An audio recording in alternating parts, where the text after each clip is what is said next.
कैसे अवस्था में हूं, चेतना क्या है। तुम्हारे सांस के अलावा कोई आवाज नहीं आ सकती। होठों से आवाज आने की जरूरत नहीं है, चीखने चिल्लाने की भी जरूरत नहीं है, केवल सांस की ध्वनि आनी चाहिए। और वो सांस की ध्वनि गले वहां तक जहां तक रुकी हुई है, क्योंकि सारा शरीर तुम्हारे उस दूषित वायु से भरा हुआ है। नहीं तो पूरा सांस लेते नाभि धड़कती। अगर सांस सही होता तो तुम इधर सांस लेते नाभि धड़कती। नाभि धड़कने इसका मतलब बीच में कुछ अवरोध है, बीच में कोई रुकावट है, और वह रुकावट को दूर करने के लिए उस रुकावट पर प्रहार करना पड़ेगा सांस के माध्यम से, तेजी के साथ। वह थोड़ी और अंदर जाएगी, दूसरी बार फिर सांस बाहर निकाल, फिर जोर से प्रहार करेंगे, तीसरी बार जाएगी, चौथी बार जाएगी, पांचवी बार जाएगी। एक स्टेज ऐसी हृदय के पास में आएगी तो तुम्हें होश नहीं है, सांस तो तेजी से आ रही है। तुम्हें अपने शरीर का भान रखने की जरूरत नहीं है, और जिसने शरीर का भान रख दिया वो प्राण को पकड़ भी नहीं पाएगा। आज भी नहीं, 5000 वर्ष बाद भी नहीं, 5 लाख वर्ष बाद भी नहीं, बस संभव नहीं है। देह को तो भूलना ही पड़ेगा। जब प्राण की क्रिया कर रहे हैं तो फिर देह की क्रिया भूलनी पड़ेगी। और इसलिए जब मैं आपको यह पहली बार सही अर्थों में कोई प्रवचन नहीं दे रहा हूं, पहली बार समझा रहा हूं तुम्हें जिंदा कैसे रहना है, पहली बार तुम्हें समझा रहा हूं तुम्हें सांस कैसे लेनी है। तुम सांस लेना भूल गए हो, इसलिए तुम्हारे पास मृत्यु आ रही है, इसलिए तुम्हारे पास बुढ़ापा आ रहा है, इसलिए तुम्हारे पास न्यूनता आ रही है, इसलिए तुम्हारे पास कमियां हैं, इसलिए तुम रोगी हो, इसलिए तुम्हारे चेहरे उदास है, इसलिए तुम्हारे चेहरों पर मुस्कुराहट नहीं है। मैं सबसे पहले तुम्हारे शरीर को पवित्र करने की क्रिया कर रहा हूं 5 मिनट के लिए, और उसके बाद में मैं तेजी से सांस लेने की क्रिया समझाऊंगा। आप सीधे बैठेंगे। तुम्हारा उत्तरीय पहना हुआ होगा, अगर पुरुष है तो ऊपर केवल ऊपरी वस्त्र है, बनियान नहीं होगा, दूसरे किसी प्रकार का ऊपरी वस्त्र नहीं होना चाहिए। और जो तुम्हारे पास सामग्री है वो सामने रख दीजिए, क्योंकि प्राण का सीधा जंतरण कम करना है। पहले मैं उनको दीक्षा दे दूं, जिसके साथ नारियल है, जो गले में मालाएं पहने हुए हैं, और ये है तो हार, और मैं उनको जीत में बदलना चाहता हूँ। हाथ में पहन रखें, और हार जीवन में रखो मत। ये हार छोड़ना है, जीत को बदलना है, जीत में लेने की क्रिया है। मुझे तुम भी जैसे हो वैसे हार पहना देते 2 मिनट में, 2 मिनट में उतार कर देता हूँ। मैंने कहा यार हूँ, ऐसा पहनने की क्रिया नहीं। पहले मैं आप लोगों को दीक्षा देता हूँ। दीक्षा देने के बाद में फिर सबको एक साथ गुरु स्मरण करवाऊंगा, फिर एक साथ सबको मैं अपनी तेजस्विता दूंगा, फिर एक साथ तुम्हारे प्राणों को उत्थान करूंगा, और एक साथ तुम्हारे प्राणों को मेरे प्राणों से समावेश करूंगा। ये क्रिया होगी। इसलिए पहले तो जो आगे बैठे हुए हैं और जो दीक्षा लेना चाहते हैं, जो दीक्षा लेने की क्रिया है, वो दीक्षा लेंगे, केवल वही क्रिया करेंगे जो दीक्षा ले रहे पहले, बाकी लोग चुपचाप सुनेंगे पहले।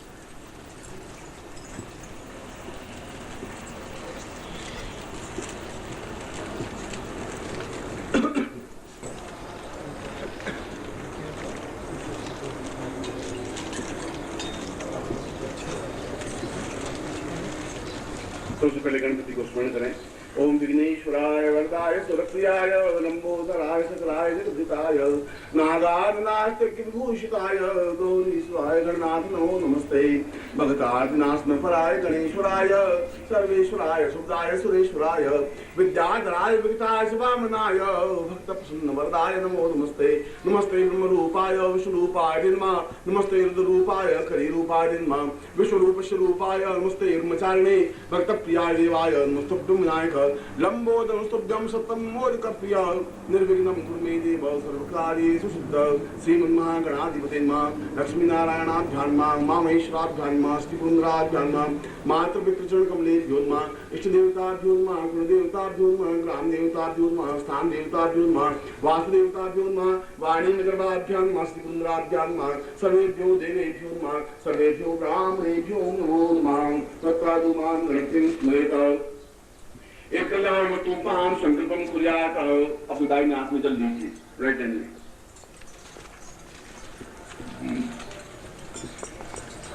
जीवने हाथ में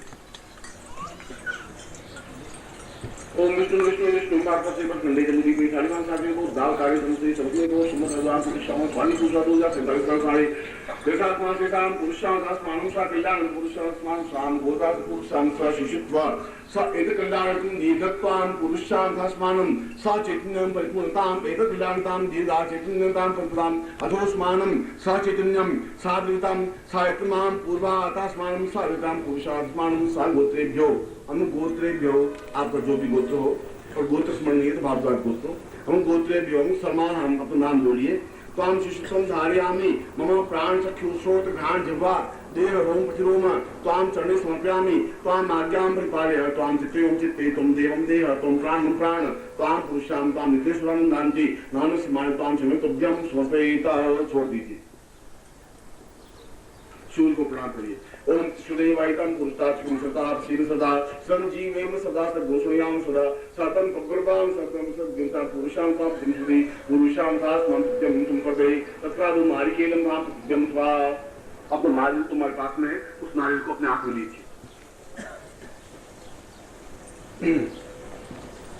ओम संपूज्यं नमाला देवराम नास्ति वाचे दंकरण मांगली संग्राम विभूषणे पुण्यानंदनोकारं कुर्यात् क्षत्रिय निगदान मंडला कमला अंकुलास्त संग्राम कृष्ण सोनिपुन कसम धात्वा दीर्घानागान्नाम मंगलम दास्तु स्मानि पान पुंसोस्ताम पांतु आयुष्मस्तु कमलानि पांतु स्नामन्तु आरोग्यमस्तु दीर्घ आयु श्रेय शांति पुष्टि तुष्टि चास्तु शिरसो विद्यालयो वित्तम बहुपुत्रं बहुधनम चासं चांगं चात्रिकत्वा सर्व वेद यज्ञ कर्मणं भास्वासुना प्रवर्तन्ते तीर्थमहं ओंकार मालिकत्वा इति संवत्सर नन्नाम मन मंगलम स्वांति पुरुषार्थस्मानं सा कल्याणति पूर्वा सा पूर्णत्वं साम दीर्घावसं पुरुषार्थस्मानं सा चैतन्यो परिपूर्णतां दीर्घायत्वा सा पूर्णायुषा दीर्घा साम सदा दीर्घाते निकृष्टवान् नान्ते नानस्मारितां यजमान तुभ्यं से पुरुषां सा चैतन्यो परिपूर्णां पुरुषां कृति कात्यानितां कृति माहेश्वरितां भक्ति रिद्धिकतां भक्ति सिद्धिकतां भक्ति पुष्टिकतां भक्ति तुष्टिकतां भगवन्तो विघ्नां पिता सदा कुलदेवता पितं स्वा ग्राम देवता पितं स्वा इष्ट देवता पितं हतास्त ब्रह्मदुषा हतास्त चरविघ्न हतास्त विघ्नकर्तार शत्रु पराभवं या शामंत घोराणी शामंत पापा नि शामंत तेस मानवतां शिवापसंतो शिवाद्वसंतो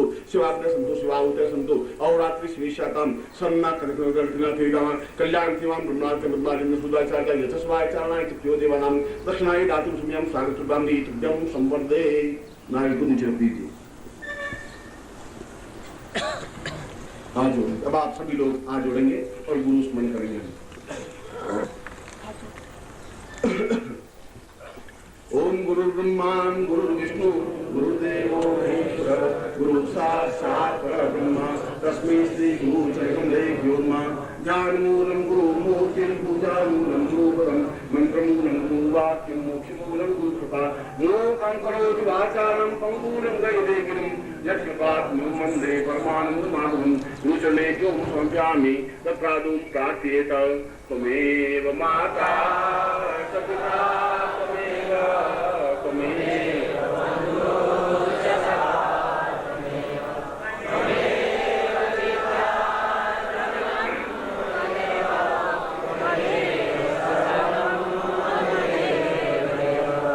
और अब मैं तुम्हें मूल क्रिया पे ला रहा हूं जिस बात को मैं तुम्हें समझा जा रहा था और उस क्रिया को समझाने से पहले दो तीन बातें मैं और तुम्हें कह देना चाहता हूं। हम सबसे पहले जिस क्षण से हम प्रारंभ हुए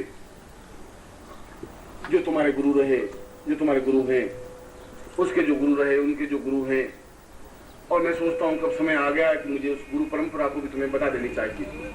तो अभी तक तो तुम्हें अपने गुरु का नाम मालूम है और ज्यादा से ज्यादा गुरु का नाम मालूम है, उसके आगे की परंपराओं को तुम्हें ज्ञान नहीं है। मुझे प्राण तत्व को जागृत करने के बाद में यह मेरा धर्म मेरा कर्तव्य हो जाता है कि मैं पूरी परंपरा को आपको समझा सकूं कि किस परंपरा से इस गुरु की प्रारंभ उत्पत्ति हुई और तुम कहां तक आके पहुंचे हो और तुम्हारा यह गुरुपद गौरवशाली कितना अधिक महान और दिव्य है यह मैं समझाऊंगा तुम्हें। इसलिए उन समस्त गुरुओं को आह्वान करने के लिए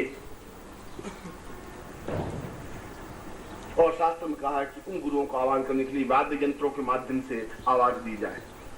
वाद्य यंत्र का पहले शंख बजाते थे, उन वाद्य यंत्रों के लिए हारमोनियम बजाते थे, ढोलक बजाते थे, जो भी स्थिति जैसी स्थिति मृदंग बजाते थे, तुरी बजाते थे, ऐसी स्थिति बजाते थे। और मेरे राम में हम एक क्षण के लिए उस वाद्य यंत्र को बजाने की क्रिया करेंगे। हम सुनेंगे पहले। मेरे सारे प्रवचन का साधु चिंतन, अब मैं आज की दीक्षा का क्रम प्रारंभ कर रहा हूँ। और दीक्षा क्रम प्रारंभ करने से पूर्व जैसा शास्त्रों में वेद वेद है, क्योंकि वेद में स्पष्ट रूप से बताया गया है कि प्राण तत्व जागृत करने के लिए बिल्कुल वाद्य के साथ में प्राण तत्वों को जागृत किया जाए, और मैं उन शास्त्र से एक लीक भी अलग हट नहीं सकता। और इसीलिए मैं जब तुम्हारे सामने जब क्रिया करूंगा, मैं तुम्हारे सामने जब चेतना दूंगा, तो सबसे पहले मैं अपनी चेतना तुम्हें प्रदान करूंगा मंत्रों के माध्यम से, और फिर तुम्हें सांस लेने की क्रिया दूंगा।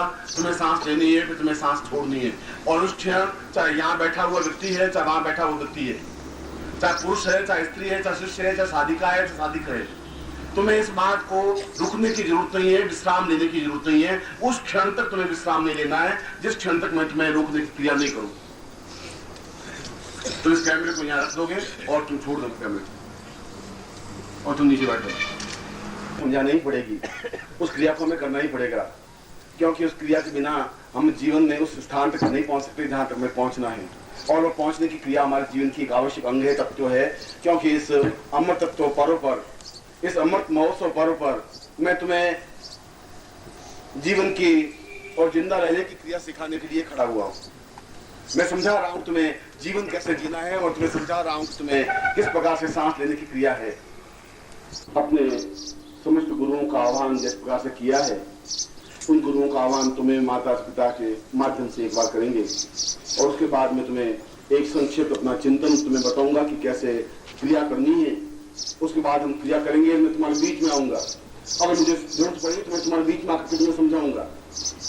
मैं तुम्हें यहाँ पर बैठा हुआ ही नहीं समझाने की कोशिश नहीं कर रहा हूँ, मैं तुम्हारे पास पे आकर के तुम्हें ठोकर भी मार सकता हूँ।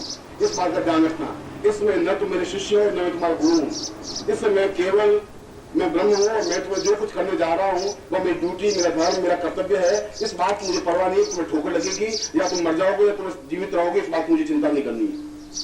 मुझे इस बात का भी कोई मोह ममता तुमसे नहीं है कि तुम्हारे पाँव में कितनी मोच लगेगी, मेरे पाँव में कितनी चोट लगेगी। इस बात की मुझे चिंता करने की जरूरत नहीं है। मुझे चिंता इस बात की तुम्हारे प्राण जागृत होने चाहिए। मुझे चिंता इस बात की तुम्हें जिस क्रिया के लिए मैंने यहाँ बुलाया है वो क्रिया होनी चाहिए। यह क्रिया होगी तब शाम की दूसरी क्रिया प्रारंभ होगी। इस क्रिया का उस क्रिया से संबंध है। ये सांस लेने की क्रिया तुम्हारे लिए जीवन में जरूरी है। इस सांस लेने की क्रिया है तो शाम को प्राण तत्व देने की क्रिया होगी। ये दोनों क्रियाओं का आपस में संबंध है, इसलिए क्रिया यहाँ समाप्त नहीं हो रही है। इस क्रिया का जहाँ प्रारंभ है वहां इसका समापन है। इसलिए जो क्रिया हम अभी यहाँ करने जा रहे हैं वह दूसरे प्रकार से क्रिया, समापन क्रिया शाम को होगी। और शाम को क्रिया एक प्राण को दूसरे प्राणों में उत्थापन करने की क्रिया है। तब तुम देख सकोगे अपनी आंखों के माध्यम से। इस समय जब तुम अंदर से, पूरे अंदर से अपने प्राणों को बाहर हिलोर लाओगे, तो हिलोर आनी चाहिए जब समुद्र में हिलोर आती है।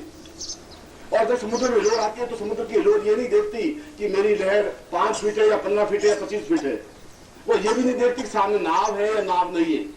वो नाव है तो नाव को डुबो देगी, और हिलोर इतनी लंबी चौड़ी होती है कि पूरे पूरे जहाज को डुबो के रख देती है। और इस समुद्र में जब मैं तैरने के लिए, कूदने के लिए तुम्हें कह रहा हूं तो मैं तुम्हारे साथ कूद रहा हूं। मैं तुम्हें सांस लेने की क्रिया, और ये सांस लेने की क्रिया नहीं है, प्राणों को तुम्हें पकड़ने की क्रिया समझा रहा हूं। मैं तुम्हें समझा रहा हूं तुम्हें प्राण पकड़ने अपने, और उसमें चीखने की जरूरत नहीं है। तुम्हारा शरीर तुम्हें पकड़ने की जरूरत नहीं है। अगर तुम्हारा शरीर उछल रहा है तो उछलने दीजिए फिर तुम शरीर को। अगर तुम्हारा शरीर झुक रहा है तो फिर झुकने दीजिए। शरीर टेढ़ा हो रहा है तो फिर टेढ़ा होने दीजिए। शरीर गिर रहा है तो गिरने दीजिए। शरीर बेहोश हो रहा है तो फिर बेहोश होने दीजिए। तुम शरीर को जिस दिन अपने देखोगे उसमें तुम प्राण को नहीं पकड़ पाओगे। और प्राण पकड़ने के लिए मैंने तुम्हें जैसा बताया कि मैं सांस ले रहा हूं, और मैं सांस 2 प्रकार से ले रहा हूं। एक सांस तो मैं जैसे तुम्हारे सामने ले रहा हूं वो सांस ले रहा हूं। दूसरी सांस लेने की क्रिया है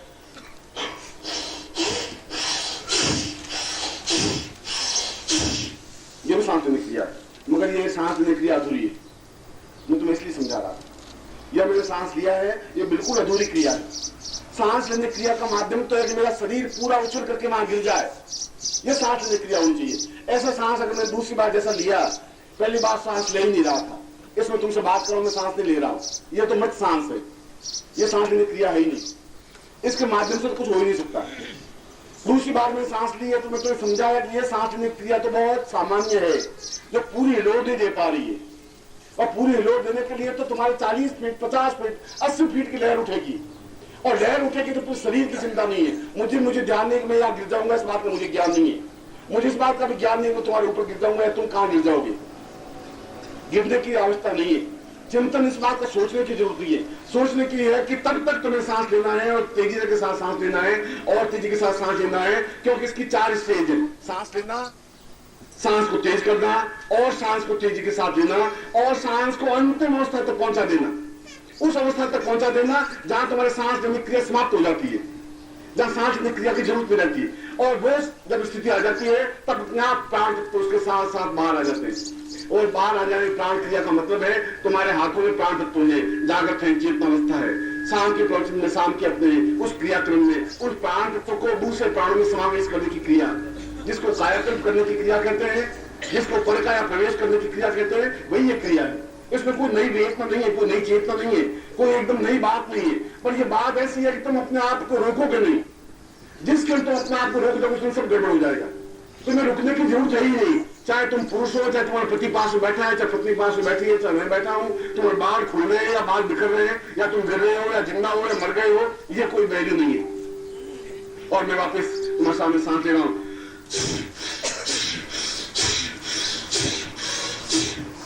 और मैंने 5 बार सांस लिया है तो चेहरे पर मेरे थोड़ा सा एक गर्मी आई है, मामूली सी। ये इतनी मामूली सी गर्मी है कि इस गर्मी से भी कुछ नहीं होगा। यह बिल्कुल सांस लेने की क्रिया है ही नहीं। जितनी तुम्हारी क्षमता है पहली बार सांस लेंगे उतनी क्षमता के साथ सांस निकालोगे और उसके बाद सांस को छोड़ोगे और तेजी के साथ सांस छोड़ोगे। ये सांस की आवाज तुम्हारे अपने मकान पे पहुंचनी चाहिए, यहाँ से 100 मील दूर। उतनी सांस तेजी से अंदर खींचोगे क्योंकि बाहर के सांस नाभि तक पहुंचनी चाहिए। तुम नाभि तक पहुंचने की क्रिया होनी चाहिए, गले तक पहुंचने की क्रिया नहीं बता रहा। इसलिए जहां मैं पहली बार स्टेज कहूं और दूसरी बार फिर मैं आवाज दूं तो सांस को तेज करना, रुकना नहीं है। तीसरी बार जब मैं तुम्हें और सांस लेने की क्रिया कहूंगा तभी रुकने की इसमें कई मध्यम गति दी है, बहुत तेजी से गति है, बहुत तेजी के साथ आवाज है। इस बात का तुम्हें होश, ज्ञान, बुद्धि के साथ में सांस लेने की क्रिया नहीं करनी है। तो बुद्धि इस बीच में नहीं आएगी, तुम्हारे बीच में गुरु भी नहीं आएगा, तुम्हारे बीच में ईश्वर भी नहीं आ सकता, ब्रह्म भी नहीं आ सकता। तुम्हारे बीच में केवल तुम हो, क्योंकि तुम्हारे अंदर ब्रह्म है। उस ब्रह्म को, उस आत्मा को, उस प्राण को तुम्हारे बाहर लेने की क्रिया है।